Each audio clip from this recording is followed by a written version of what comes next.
to another episode of 12-inch Figure Fanatic. It has been a while, but I will say you should probably subscribe at this point because I've got quite a few figures in backlog that I've been letting stack up in my office, and I'm going to be doing a few reviews over the coming days. So this one today is on the ICONIQ, or if you want to be fancy about it, ICONIQ American Psycho figure. Now, I did buy an American Psycho figure a while back, and I thought it was the best out there at the time. So we're going to actually do a side-by-side after I do the unboxing and see which one plays out to be the best. Let's open this up. All right. So if you haven't seen this film, American Psycho, I think you definitely should. It's one of my favorites, and I think it's sort of like the calling card film for the metrosexual community out there, of which I guess I identify with. So the box is nicely done. It's very sturdy, more than usual. It's got this semi-clear, we'll call it translucent slip, and it's got the blood stain look on there. That bloody knife, the suit, a little bit of a description on the back.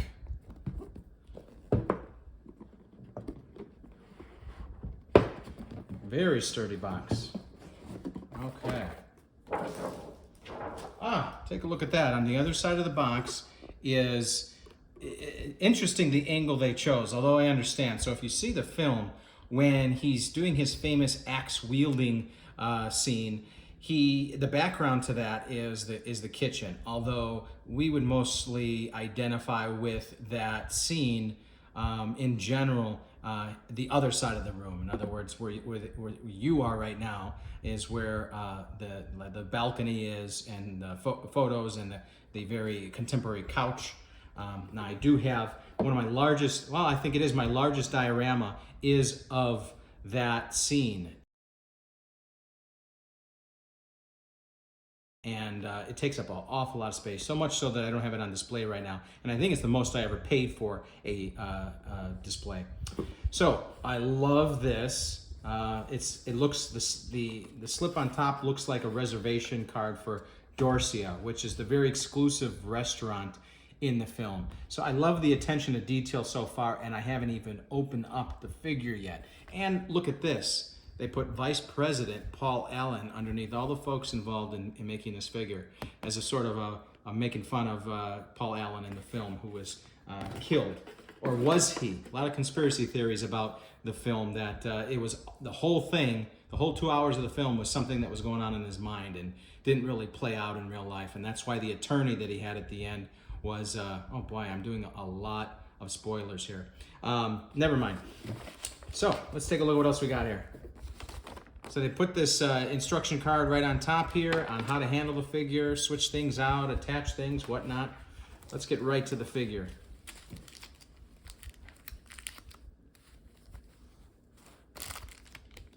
Okay, that is definitely a crisp looking figure.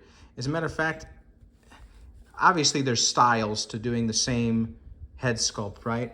And this Christian Bale head, I'm not gonna throw anybody under the bus or make accusations, but it looks like they might have just duplicated the sculpt from Hot Toys for the Bruce Wayne. It looks that familiar to me. But like I said, there's no way to prove that, I guess. So the suit is very crisp. It's the double-breasted, iconic blue shirt with a white collar, and the tie looks similar to the film. I'm definitely switching these out. I don't know why the standard issue usually isn't the fisted hands when they box the figure. It's usually one of the hands as an accessory on the side. So the shoes are completely sculpted. I don't like the ankle. I hate these types of ankles. It makes them look anorexic leg, chicken leg. But it does have the socks, which I like. The tailoring of the suit is perfect. It's properly tailored, not too loose, not too tight. The material chosen is thin enough to give you that appearance that you desire. The buttons, it looks like, are glued on. Whether or not they adhere to the material over the long run, yet to be seen, but it's very nicely done. And then Not that we would ever open this up, but it looks like it is button closure. And he's got his suspenders. Look at the detail on that. Even got the pattern on the suspenders. Yeah. So very nice so far, very impressed. I will say the shoes could have been done a little bit better as far as weathering goes. It doesn't look like there was anything done as far as weathering or painting to the shoes. It just kind of like sculpt was produced, they attached it to the figure, and that was it. I will say I'm impressed with the sculpt itself. There could be a little bit more, not depth to the eyes, but maybe gloss. I do like the facial expression though. It's got that stern, condescending tone to it. I think they captured that very well. All right, let's see what else we got here. Aha, the axe. And, oh, first ding on points here. I would have liked the head of the axe to be metal. This is plastic, and it looks plastic. So, the wood grain looks realistic enough. If they had made that wood, that would have been really awesome. But, yeah. Is it wood? No. Yeah, that's plastic. Okay, so yeah, the whole thing is plastic. The wood looks appropriate enough, but the head of the axe, definitely not up to cut, so to speak. Uh-oh. Same thing with the knife. Ouch. So the knife is made out of plastic as well. At the very least, the knife should have been metal. Actually, I think the axe, more importantly. I think most people are going to display it with the axe over the knife. All right, we've got the CD here, right? This is the, what, can you read it on there?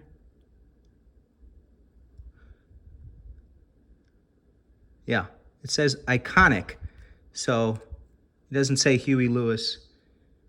There's some vague illusion of words on the back, but you do open it up, and there isn't a CD that comes out. It's a sticker that's attached to the plastic backing. So it looks realistic enough, though. From a distance, you can't tell. It doesn't say Huey Lewis in the news, which probably they would have worried about getting sued about. I understand. Oh, the alternate head sculpt for the famous axe scene. Beautiful. I love it. The only thing is, the way they did the blood on this, and I don't know if every figure will turn out the same. It probably, if this is hand painted, then it's going to vary from figure to figure. But with this only on this side of the face and the way it looks like a boiling water burn. It doesn't look like blood splatter on his face. There's not enough contrast between the skin and the red. It kind of blends into his face. You would expect more droplets. I remember in the film, pretty much his whole face was covered in blood. This could always be done after the fact. I could do this on my own. But as it stands right now, the head sculpt itself is fine, but the blood needs some reworking here. All right. Easy to lose thing right here. You have his card. I forget what the font was. There was a whole scene about this. I think bone was the paper type. It's hard to make out on the screen, but you can read the card in person. It's got some thickness to it. Then you have his 1980s style mobile phone.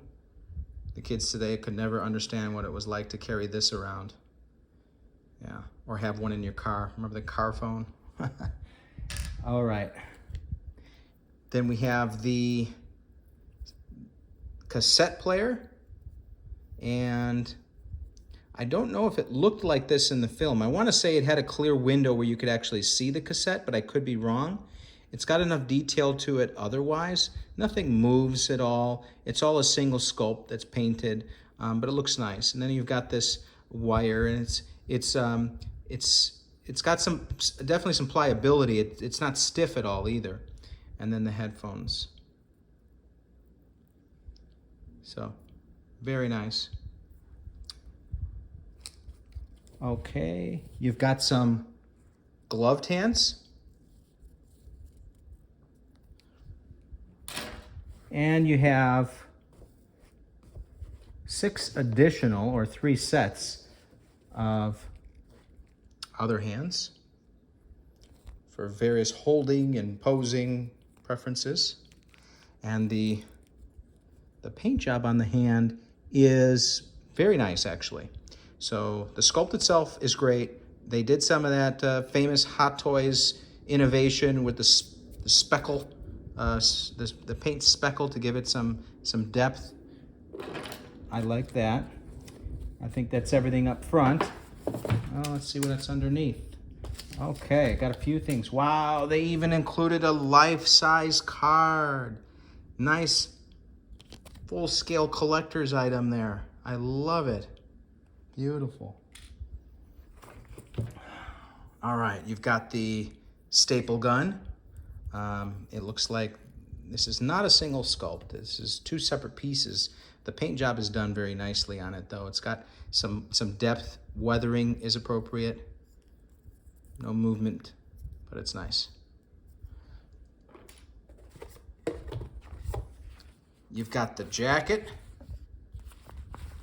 This is actually, it reminds me of the Joy jacket. Joy from Blade Runner 2049 had a similar material jacket. It was yellow instead of clear. And it's held up very well. So I'm hoping that this is the same exact material and it will be just as good. Otherwise, I could see if the materials were poorly chosen, I could see how this can crack over time. But very nice. It's even got the pockets on there. They don't open at all, but Velcro closure on this. Is it Velcro closure? No. Magnetic closure, even better. Okay, yeah, even better. Beautiful. So nicely detailed there. It looks like blood splatter to attach to the axe.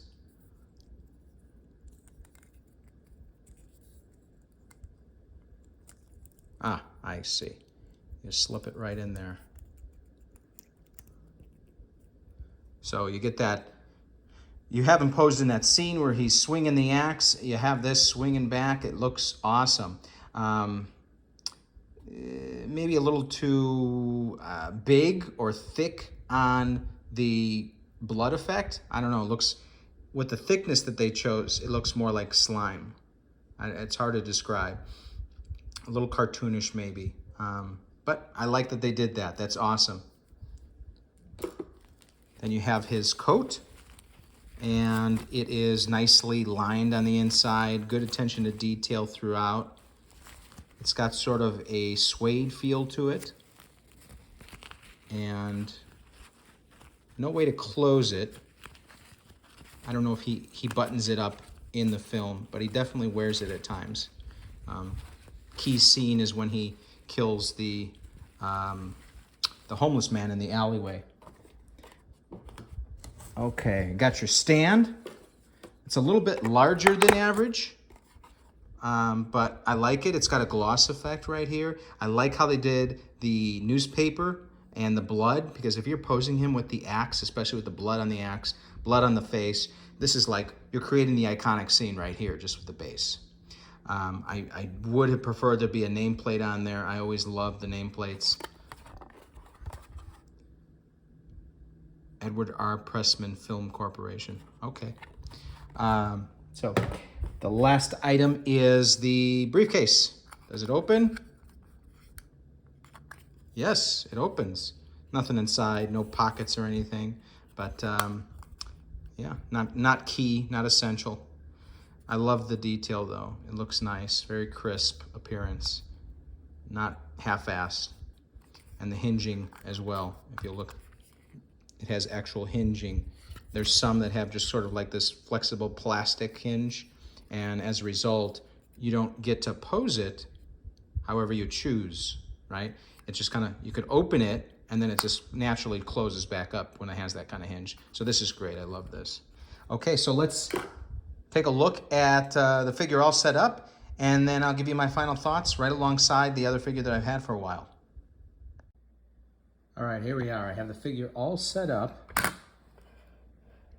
The axe, the head sculpt. There's a few things I wanted to call out here as I was putting the figure together. One, there is this very nice watch. They even have a gloss effect on the face of the watch. Very good detailing there.